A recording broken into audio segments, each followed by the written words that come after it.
Bonjour, ici Yvan Lalettu de CAT-TV. Ce soir, nous avons un reportage très spécial pour vous, en direct de Montréal.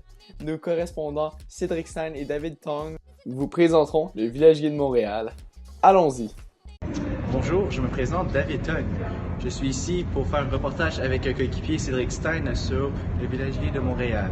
Et donc, nos deux journalistes partent du métro Longueuil jusqu'au Village Gay, afin d'en apprendre plus à son sujet. Allons-y. Nous nous dirigeons maintenant vers le Village Gay de Montréal.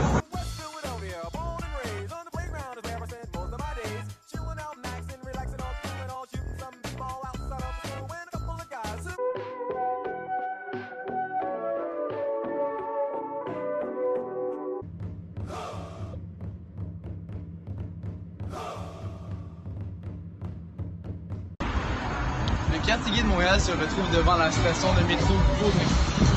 Le village est aussi servi par les stations de métro Berry-UQAM et Papineau.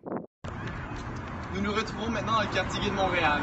Le quartier gay de Montréal est le plus grand quartier gay de toute l'Amérique du Nord. La densité résidentielle de ce quartier est sensiblement plus élevée qu'ailleurs à Montréal.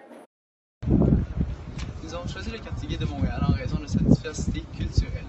De plus, tout le monde connaît le quartier gay, mais nous n'avons pas la chance de savoir sa véritable histoire. En 1869, le premier établissement ouvertement gay de l'Amérique du Nord fit son apparition à Montréal sur la rue Saint-Antoine. La boulangerie du Montréalais Moïse Tellier marqua la naissance du quartier gay de Montréal.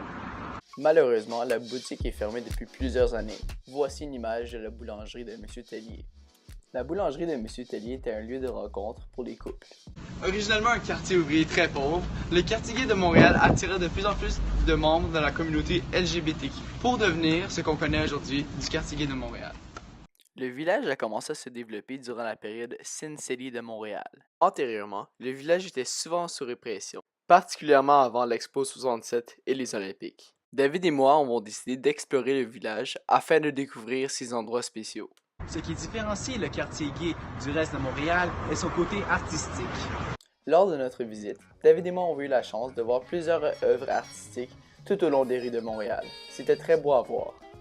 Au printemps, la ville de Montréal accroche 200 000 balles roses tout au long de la rue Sainte-Catherine. Cette guirlande s'étend sur 1 km. Nous avons définitivement profité de notre petite visite pour avoir un peu de plaisir.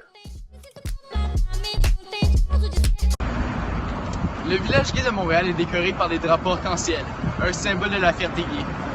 Nous en avons un exemple dans l'extrait ci-dessous. Le quartier gay de Montréal se situe principalement sur la rue Sainte-Catherine, mais s'étend jusqu'à Ville-Marie. Le village gay de Montréal est reconnu pour sa festivité et sa vie de nuit extravagante. Le quartier gay de Montréal renferme beaucoup d'endroits spéciaux, comme derrière moi, le cabaret Mado, un spectacle de drag. Ici, on y retrouve de tout. Des détaillants, des restaurants, des boîtes de nuit, des karaokés et des bureaux en gros.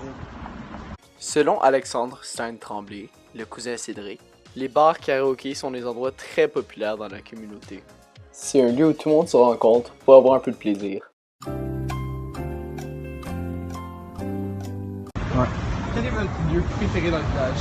Ben, je te dirais que question clé, c'est Unity Piscal, parce que pendant le de la journée, c'est plus les restaurants, les terrasses qui sont Ouais. qui sont pas grand-chose.